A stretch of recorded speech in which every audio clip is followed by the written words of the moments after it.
संजय राऊत रोहित पवारांविरोधात हक्कभंग महिलेचा विनयभंग केल्याच्या आरोपावरून मंत्री जयकुमार गोरेंनी उचललं कठोर पाऊल।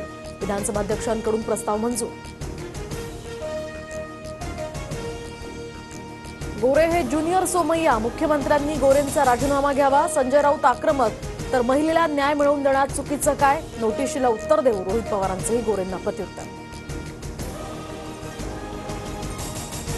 मुंबईत येणाऱ्या माणसाला मराठी शिकलं पाहिजे असं नाही, घाटकोपरची भाषा गुजराती। संघाचे भैयाजी जोशी यांच्या वक्तव्यानं वादाची ठिणगी।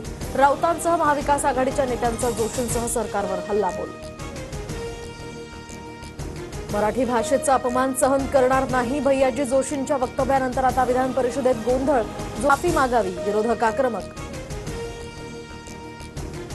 भैयाजी जोशींचं वक्तव्य मी ऐकलेलं नाही, मात्र महाराष्ट्राची भाषा मराठीच, ही प्रत्येकानं शिकलीच पाहिजे। मुख्यमंत्री देवेंद्र फडणवीसांकडून सभागृहात भूमिका स्पष्ट, तर आदित्य ठाकरेंकडून फडणवीसांच्या भूमिकेचे आभार।